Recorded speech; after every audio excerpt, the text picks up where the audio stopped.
ఏకత్వం థీమ్తో శ్రీ విద్యా సంస్థ వార్షికోత్సవం వేడుక వైభవంగా జరిగింది. భద్రాద్రి జిల్లా పాల్వంచ సుగుణ గార్డెన్స్లో వేడుకలను అట్టహాసంగా నిర్వహించింది పాఠశాల యాజమాన్యం. ఈ మహోత్సవానికి ముఖ్య అతిథులుగా మాజీ IPS JD Lakshminarayana, CSB IAS academy director Mallavarapu Balalatha హాజరయ్యారు. వేడుకల్లో భాగంగా సాంస్కృతిక మహాసభతో పాటు రామాయణం, మహాభారతం వంటి మహాకావ్యాలు, వివిధ మతాలు, సాంప్రదాయాలు ప్రతిబింబించే అద్భుత ప్రదర్శనలతో వీక్షకులను అలరింపజేశారు. మంజునాథ, దశావతారం వంటి బహుముఖ నాట్య రూపకాలు ప్రేక్షకులను మంత్రముగ్ధులను చేశాయి.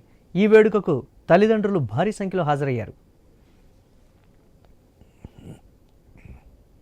అమ్మా నాన్నలు నన్ను చూసి గర్వపడాలి అన్నది మీ మొదటి లక్ష్యం. ఏం కావాలంటే, నా జీవితంలో ఒకానొక రోజు నేను చదువుకున్న శ్రీ విద్యా స్కూల్కి నేను చీఫ్ గెస్ట్గా వచ్చి ఆ కుర్చీలో నేను కూర్చుంటాను అని మీరందరూ నిర్ణయం. 3వ లక్ష్యం, నా సంతకాన్ని నేను ఆటోగ్రాఫ్గా మార్చుకుంటానని ప్రతి పిల్లవాళ్ళు ఆలోచించి మీరు వెళుతుంటే మీ సంతకం కోసం ప్రజలు పరిగెత్తాలి.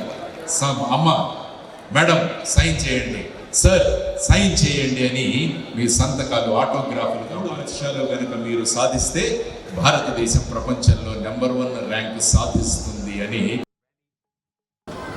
కూర్చుంటారని చెప్పి నేను నమ్మలేదు. మంది చెప్తారు, తిరుగుతుంటారు పిల్లలు కదా, గోల్ చేసి అల్లరి చేస్తూ ఉంటారని. కానీ 90% అందరూ వింటున్నారంటే మీ స్కూల్ డిసిప్లిన్ అర్థం చేసుకోవచ్చు. మీ స్కూల్ ఇంకా ముందుకెళ్ళాలి, స్కూలే కాదు ఎడ్యుకేషన్ ఇన్స్టిట్యూషన్స్ ముందుకెళ్ళాలని, ఇటువంటి వ్యవస్థను ఇంకా నిర్మాణం చేయాలని మీరు మొత్తం తెలుగు రాష్ట్రాల్లో మీరు నెంబర్ 1 కావాలి. దాంతోపాటు మీరు ఇంకా కొత్త కోర్సెస్ తీసుకోండి. చూడాలి next time artificial intelligence courses మీ దగ్గర ఉంటే